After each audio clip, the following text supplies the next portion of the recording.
Subscribe now and press the bell icon. Never miss an update. Hello everyone, मैं मोहित महेंद्रराज, आपका reasoning mentor, और आज हम लोग डिस्कशन करेंगे स्पीड टेस्ट का स्टेट 28 का। चलिए स्टार्ट करते हैं। देखिए, आप क्वेश्चंस करते हैं, आपका जो टाइमिंग है, आपका जो स्पीड है, कहीं ना कहीं कुछ वैरी करता होगा। तो हमारे डिस्कशन के थ्रू जो है आपका जो लैक ने वो जो पॉइंट है, जो वीक पॉइंट है, उससे थोड़ा सा आपको कहीं ना कहीं क्लियरिटी मिलेगी और जो फ्रेशर स्टूडेंट्स हैं उन्हें चीज़ों समझने में आसानी रहेगी। तो देखिए, जो क्वेश्चन हमारा था, आपको दिया है gold is coded home, come is coded DONF और CORD is coded DOSC। How would you code SONS? ठीक है, तो जैसा कि आपको लेटर की वैल्यू अच्छे से याद होगी और लेटर की वैल्यू से इसकी लॉजिक हम निकालते हैं। देखिए क्या लॉजिक चल रहा है हमारा यहाँ पे। जो हमें लॉजिक यहाँ पे दिया है, सबसे पहले हम लोग उस लॉजिक को सर्च करते हैं क्या है। अगर लेटर की वैल्यू आपको याद है तो यहाँ पे देखते हैं G का नंबर होता है 7 और यहाँ पर 8 है। इसका मतलब यहाँ से यहाँ तक क्या हो रहा है, +1 हो जा रहा है। ठीक है, अगर हम O की बात करें तो एज इट इज लिखा हुआ, जैसे O लिखा था वैसे ही लिखा हुआ है, लेकिन L की वैल्यू 12 है और M आपका 13 है, यहाँ पर भी +1 हो रहा है। ऐसे D की वैल्यू 4 है, E की वैल्यू 5 है, यहाँ पर भी +1 हो रहा है। तो हमें जो लॉजिक दिखाई पड़ी है कि स्टार्टिंग के फर्स्ट एंड लास्ट के सेकंड में जो है +1 हो रहा है, बाकी जो सेकंड वाला है वो एज इट इज है। तो क्या ये लॉजिक हमारे नेक्स्ट में भी है? यानी आपको जो दूसरा दिया गया है DONF, यहां पर भी आप एक बार चेक जरूर करेंगे, तभी कंफर्म करेंगे। ये नहीं कुछ को स्किप कर दें, ऐसा नहीं कर सकते हम लोग। ठीक है, नेक्स्ट में आप देखेंगे डी का नंबर आपका क्या है, डी का नंबर आपका जो है 4 है। ठीक है, और सी का नंबर आपको 3 दिया है। ठीक, यहां से हमें लॉजिक शुरू करनी थी और इस पे देखनी थी, फिर कम का इससे देखना था और इसका इससे देखना था। तो ये आपको थोड़ा सा यहाँ पे चेंज करना पड़ेगा। ठीक है, ये जो आपको लॉजिक दी जा रही है, ये हमें जो है, ये जो लॉजिक हमें दी जा रही है, ये हमारे साथ जो है कोल्ड की हो गई। अब कम की लॉजिक देखनी है तो COME और कम की कोडिंग है DONF। आप यहां देखेंगे C से D तक जाने में क्या हो रहा है, +1 हो रहा है। C का नंबर 3 है, D का 4 है, लेकिन O जो है वो आपका क्या है, वो एज इट इज लिखा हुआ है, सेकंड नंबर एज लिखा हुआ है। M की वैल्यू 13 है, N 14 है, +1 हो गया है। E 5 है, F 6 है, +1 हो गया। दोनों में सिमिलरिटी है, फर्स्ट में भी और सेकंड में भी। लेकिन यहाँ पे तीसरा भी दिया गया है, आपको उसको भी चेक करना है, CORD और नेक्स्ट है आपका DOSC। यहां पर भी आप देखेंगे तो C से D तक आपका +1 चल रहा है, O आपका एज इट इज है, सेकंड आपका एज इट इज है, R 18 है, S 19 है और D 4 है, E 5 है। तो तीनों में आपकी यही लॉजिक मिल गई है। इसका मतलब जो क्वेश्चन हमें दिया गया है उसमें हमें इसी लॉजिक को अप्लीकेबल करना है। करेक्ट, SONS, इसमें हम लोगों को जो लॉजिक लगानी है तो +1 करेंगे और +1 करेंगे तो यहाँ पे आपका T आ जाएगा और सेकंड वाला लेटर एज इट इज लिखना है। सेकंड लेटर में हमें कुछ नहीं करना, एज इट इज। ठीक है, N 14 है, +1 करेंगे तो यहाँ पे फिर आपका क्या आएगा, O आएगा, 15 आ जाएगा। लास्ट में S 19 है, +1 करेंगे तो यहाँ पर फिर आपका 20 आ जाएगा, T। तो TOOT, ये आपका सही लॉजिक हुआ, ये आपका आंसर हुआ और ऑप्शन हमारा यहाँ पे बी वाला करेक्ट आंसर है। राइट, बी आपको जो है वो आपका करेक्ट आंसर दिया हुआ है। ठीक है, चलिए नेक्स्ट क्वेश्चन को डिस्कस करते हैं। देखिए यहां पे जो कोड दिया है, रिस्ट का कोड दिया है और DIRHG। What will be the code for meets? ठीक है, यदि रिस्ट का कोड ये है तो मीट्स का कोड क्या होगा? तो चलिए पहले लॉजिक निकालते हैं, किस लॉजिक के थ्रू ये क्वेश्चन बन रहा है। लॉजिक के बाद हम आपको डिस्कस करते हैं। तो WRIST एंड DIRHG,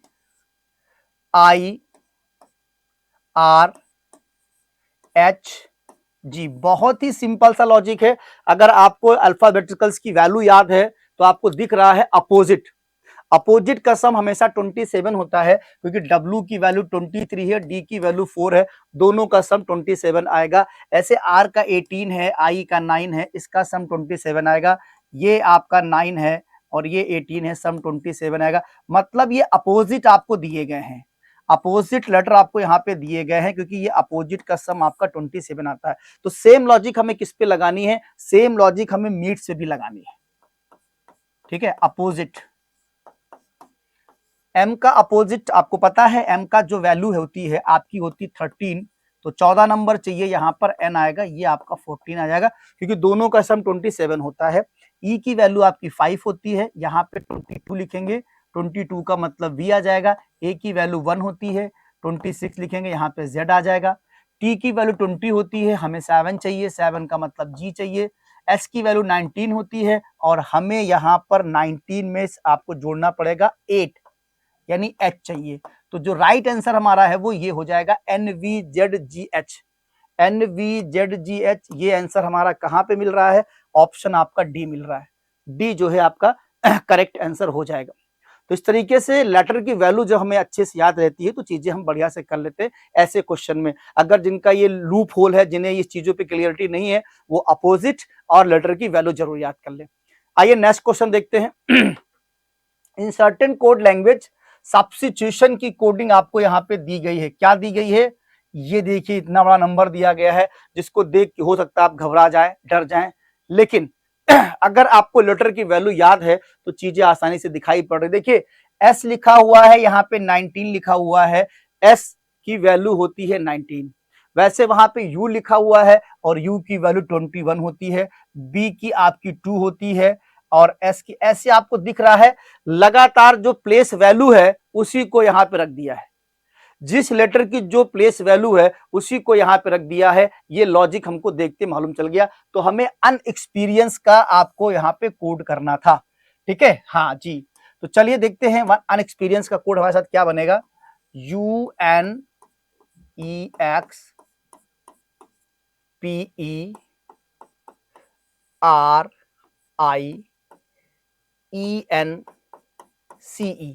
अब देखिए इसमें डायरेक्टली क्या लिखना है, प्लेस वैल्यू लिखना है। तो u की प्लेस वैल्यू होती 21, ऑप्शन को भी आप देख सकते हैं, सब में 21 दिया हुआ है। उसके बाद n की वैल्यू होती 14, e की 5 होती है, x की 24 होती है, p की 16 होती है, e की 5, r 18, i की 9, e की 5, n 14, c की 3 और e की आपकी वैल्यू होती 5। फटाफट आपको चेक कर लेना। यहाँ पर जब आप चेक करने जाएंगे तो चेक करने में आप ये देखेंगे 21 14 तो आपको सब में दिया हुआ, स्टार्टिंग का सब कुछ दिया हुआ, लास्ट में ये चाहिए 1435। तो 1435 सिर्फ किसमें है, आपका बी वाले में है। ठीक है, ऐसे आप ऑप्शन को चेक कर सकते हैं, क्योंकि 1435 किसी और में नंबर है नहीं, लास्ट का नंबर, और आपका B is the correct answer हो जाएगा। तो ये स्मार्ट तरीके से इस क्वेश्चन को हम सॉल्व कर सकते हैं। हमारे डिस्कशन में आपके साथ कॉन्सेप्ट भी रहेगा, ट्रिक भी रहेगी, अप्रोच भी रहेगी, सारी चीजों का मिक्स आपके साथ रहेगा, इसलिए डिस्कशन बहुत इंपॉर्टेंट है। चलिए नेक्स्ट क्वेश्चन देखते हैं। देखिए ये क्वेश्चन आपके रैंकिंग का दिया हुआ है। In a row the position of Jaya is 29th from the left. Jaya की पोजीशन लेफ्ट से 29th है and 51 from the right corner. Find out many person are then the row. एक पंक्ति में जया का स्थान बाएं छोर से 29वां है, दाएं छोर से 91वां है, तो ज्ञात कीजिए पंक्ति में कितने व्यक्ति हैं। बहुत ही सिंपल तरीका होता है, आपको पता भी होगा, इसमें कुछ नहीं करना होता है। आपको पोजीशन जो बोथ साइड से गिवन है दोनों को ऐड कर दीजिए। ऐड करने पे जो वैल्यू आती है वो हमेशा टोटल नंबर से एक ज्यादा होती है। इसका तरीका हम आपको बताया, आप उंगलियों पे देखिए, आपकी 5 उंगलियां हैं, ठीक है। इस 5 उंगलियों में किसी एक फिंगर की पोजीशन, जैसे मैंने इस फिंगर को मैंने फोल्ड किया, मिडिल फिंगर, इसकी पोजीशन लेफ्ट से भी 3 है और राइट से भी 3 है। दोनों का सम करेंगे कितना आएगा, 6 आएगा, लेकिन फिंगर कितनी है, 5 है। इसका मतलब एक बार जो मिडिल फिंगर है एक्स्ट्रा काउंट होती है। तो यहां से कॉन्सेप्ट बन जाता है कि बोथ साइड से जो पोजीशन मिलती है उसका सम करते हैं, तो सम करने पे जो वैल्यू आती है वो टोटल नंबर से एक ज्यादा होती है। क्योंकि आप देखिए ना, किसी एक फिंगर को लेके देखिए आप, मान ली किसी फिंगर की पोजीशन 4 है, एक तरफ से 2 है, 4 2 6, फिंगर 5। तो वैसे यहां पर 29 फ्रॉम द लेफ्ट आपको दिया गया था, तो लेफ्ट से 29 है और आपको 51 दिया है कहां से, राइट से। इसका जब आप सम करेंगे तो आपको वैल्यू मिलेगी 80। लेकिन ये जो वैल्यू आ रही है 80, ये क्या है, टोटल नंबर से एक ज्यादा हो रही है। जैसे फिंगर के बारे में बताया ना कि फिंगर अपने पास 5 हैं, लेकिन किसी एक फिंगर को बोथ साइड से जोड़ के देखेंगे 6 आएगा। तो इसका मतलब ये वैल्यू जो है 80 जो आ रही है, ये टोटल नंबर से एक क्या है, ज्यादा है। तो हमें तो यहाँ टोटल बताना है, तो टोटल आपका सिंपली क्या हो जाएगा, 79। 79 इज द राइट आंसर। यहां पर हमारा जो आंसर जाएगा वो आपका जाएगा 79। डी जो है वो हमारा क्या है, करेक्ट आंसर हो जाएगा। क्लियर है? चलिए next question. Which of the following diagrams indicate the best relation between bulb, lamp and light? ठीक है, अब देखिए निम्नलिखित में से कौन सा आरेख बल्ब, लैंप और लाइट के बीच संबंध, सर्वश्रेष्ठ संबंध दर्शाता है? ये बहुत अच्छा क्वेश्चन है, वेन डायग्राम क्वेश्चन है, आपका परीक्षा में आता ही आता है। इसके लिए हमें अच्छी सी नॉलेज होनी चाहिए। देखिए बल्ब जो है, लैंप और लाइट, बल्ब से भी लाइट आती है, लैंप से भी लाइट आती है। क्लियर है? तो इस तरीके से जो आपका आंसर आपको दिख रहा है आसानी से कि बल्ब और लैंप दोनों लाइट के अंदर आते हैं, ठीक है, लेकिन लैंप और बल्ब अलग अलग है। तो सिंपली सभी को समझ में आ रहा है, इसमें सबसे बेस्ट आंसर हमारा होगा सी वाला। इस बड़े वाले सर्कल को हम क्या दिखा देते हैं, जो बड़ा सर्कल है वो हमारा लाइट है, ये जो बड़ा सर्कल है वो हमारा लाइट है, और इसके अंदर जो एक सर्कल है वो हम दिखा देते हैं, वो हमारा क्या है, बल्ब है, और दूसरा एक जो बच रहा है उसको हम दिखा देते हैं लैंप। ठीक है, इस तरीके से लैंप और बल्ब दोनों अलग अलग हो गए, लेकिन दोनों ही लाइट के अंदर आते हैं। ठीक है, लैंप और बल्ब दोनों अलग अलग हो गए और दोनों ही हमारे लाइट के अंदर आते हैं, इसलिए यहां पे सबसे बढ़िया आंसर आपका सी हो जाएगा। सी आपका करेक्ट आंसर है। ठीक है, चलिए next question. Select the correct option that indicate the arrangement of the given words in the order which they appear in English alphabet dictionary. ये डिक्शनरी चेक करना है, इसका ऑर्डर बनाना, इसका बहुत अच्छा तरीका है कि इसको ऑप्शन से आप टैली करें। पहले ऑप्शन में जाएं, ठीक है, स्टेट के जितने भी क्वेश्चन है सब ऑप्शन से मैक्सिमम करने में आपको सही रहता है। अब देखिए यहां पे आप देखेंगे सबसे पहले 1 की बात करें, ये यूएम है और यहां 4 से शुरू कर दिया है, यूएमबी है, यूएमबी आई तक आप जाएंगे, यूएमबी आर है, तो यूएमबी आर में यूएमबी आई पहले आएगा। भाई यूएमबी तक तो एक ही जैसा था, 1 और 4 की बात करें यूएमबी, बस डिफरेंस किसमें था, आर और आई में, तो आर बाद में आएगा, आई पहले आएगा, इसका मतलब 1 आना चाहिए। तो ऑप्शन में बी और डी तो हम लोगों को लेना ही नहीं है, क्योंकि उसकी शुरुआत किससे कर रहा है, 4 से कर रहा है। तो हमको लेना क्या है, ए और सी। ऑप्शन 1 ले लिया। अब ऑप्शन 1 में देखेंगे 1 4 तो आपका सेम ही चल रहा है, 1 4 तक आपका सेम चल रहा है। ठीक, आगे से आपको देखना 3 5 2 और 2 3 5, तो 3 वाला नंबर आप देख लीजिए, तो 3 में देखिएगा UNALT है, और अगर हम यहाँ पे बात करें इसके बाद 2 का नंबर दिया हुआ, तो 2 में URG है, 2 में जो आपको दिया है URG है, और यहाँ पे आपको दिया UN के बाद A आ गया है, तो यहाँ पे 3 नंबर पहले आएगा, R नंबर बाद में आएगा। भाई U के बाद N आएगा, यहाँ पे U के बाद R दिया है, तो सेकेंड नंबर हमारा नहीं होना चाहिए, कैंसिल कर दिया आपने, सीधे फाइनली हमारा ए निकल कर आ गया। ये अप्रोच अगर आप प्रैक्टिस करेंगे तो इससे आपकी स्पीड और एक्यूरेसी दोनों सामने आएगी। मेन इंपॉर्टेंट स्पीड है, एक्यूरेसी तो आप अच्छा करते ही हैं, लेकिन स्पीड कैसे बेहतर कर सकते हैं इस तरह के क्वेश्चन में, ये तरीका आपके लिए बेहतर हो जाएगा। चलिए नेक्स्ट क्वेश्चन देखते हैं। ये आपका ब्लड रिलेशन का सिंपल क्वेश्चन है। Introducing a Rajat to a guest, Ajay said, Ajay ने कहा, he is the only son of my father's daughter-in-law. How is Ajay related to रजत? एक अतिथि से रजत का परिचय कराते हुए अजय ने कहा, वह मेरे पिता की बहू का इकलौता पुत्र है। अजय रजत से किस प्रकार संबंधित है? देखिए इस क्वेश्चन को करने के लिए आप ओरल भी कर सकते हैं, फैमिली डायग्राम बना के भी कर सकते हैं। अजय ने कहा मेरे पिता की बहू, तो चलिए हम यहाँ पे अजय को लिख देते हैं, ये अजय है, और अजय की पिता की बहू। अब देखिए अजय की पिता की बहू, अजय की पिता की बहू हो सकता है कि अजय की खुद की पत्नी हो या अजय का कोई भाई हो उसकी पत्नी हो, 2 कंडीशन आपके सामने बन सकती है। ठीक है, तो एक कंडीशन में मान लिया ये अजय की पिता की बहू इसकी पत्नी हमने बना दिया। ठीक, दूसरी कंडीशन में हो सकता है कि आप अजय को यहां रखें और अजय के पिता यानी कि अजय का कोई भाई हो और उसकी पत्नी हो तो ये भी अजय की पिता की बहू हो जाएगी और ये भी अजय की पिता की बहू हो जाएगी, है ना। और उसका क्या है, वो बहू का इकलौता पुत्र है, मेरे पिता की बहू का इकलौता पुत्र है, तो यहाँ पे वो पुत्र आ जाएगा। ठीक है, हाँ यहाँ पे पुत्र आ जाएगा, यानी रजत यहाँ पर आ जाएगा। एक कंडीशन तो आपके सामने ये बनेगी और ये दूसरी कंडीशन हमने यहां बना दिया है। अब देखिएगा आप ध्यान से, दोनों कंडीशन में बात सेटिस्फाइड हमारी हो रही है, दोनों कंडीशन में हमारी बात सेटिस्फाइड हो रही है। अब पूछता अजय रजत से किस प्रकार संबंधित है, हो सकता है रजत का पापा हो अजय एक कंडीशन में अजय रजत का फादर हो, दूसरी कंडीशन में रजत जो है पिता या अंकल, अंकल में दोनों आते हैं, यानी ताऊ जी हो सकते हैं या छोटे हो सकते हैं, चाचा हो सकते हैं।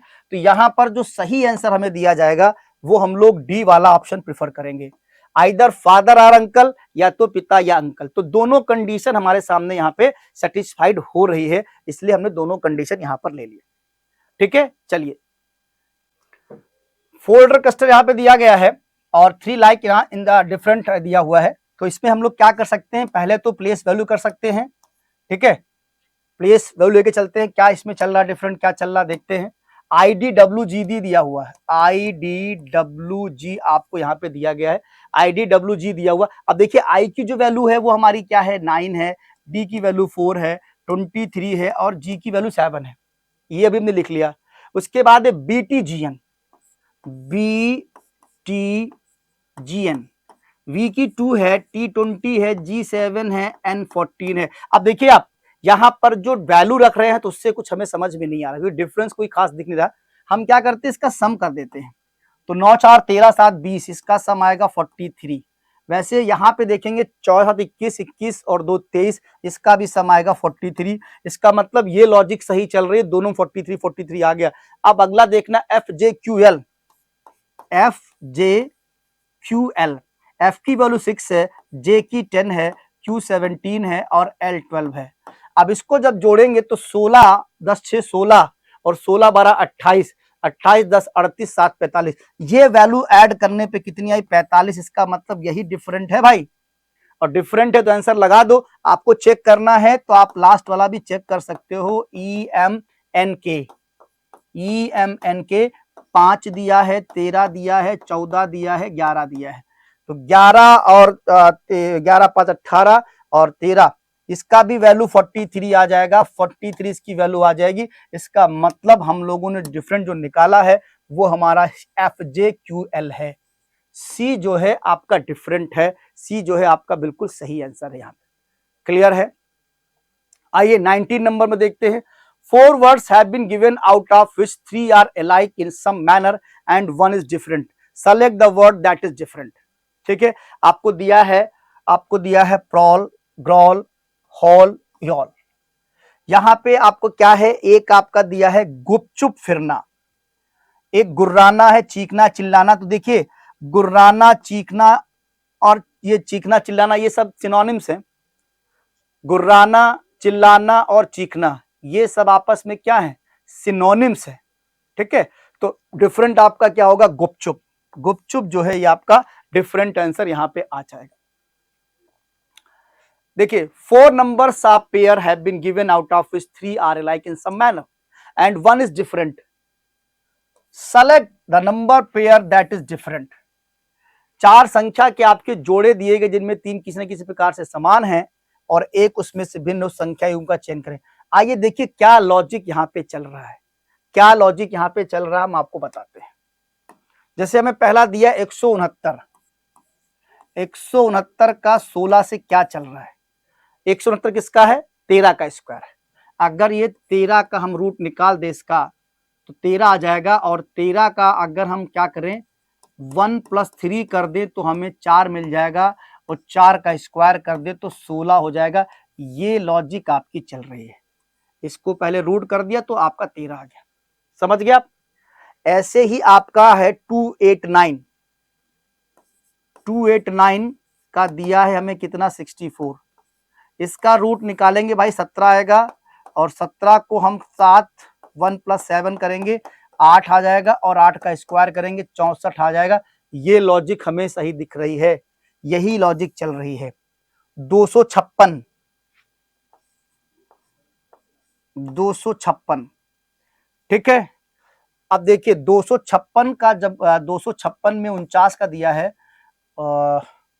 256 में हमें 49 का दिया गया है, ठीक है, 49 का दिया गया। अब 256 का जब रूट निकालेंगे तो आएगा 16, और 16 का मतलब है 6, मतलब 1 + 6 = 7, और 7 का स्क्वायर करेंगे तो 49। यानी तीनों में सही चल रहा है तो डी डिफरेंट होगा। आइए चेक कर लेते हैं डिफरेंट कैसे है। 324 का 64 है, इसका रूट निकालेंगे आएगा 18, और 18 का जब हम करेंगे तो 1 + 8 = 9 आएगा, और 9 का स्क्वायर 81 आएगा, और यहाँ पे क्या दिया है 64 दिया है, जो कि गलत है। इसका मतलब जो सही आंसर हमारा बन रहा है वो आपका डी वाला बन रहा है।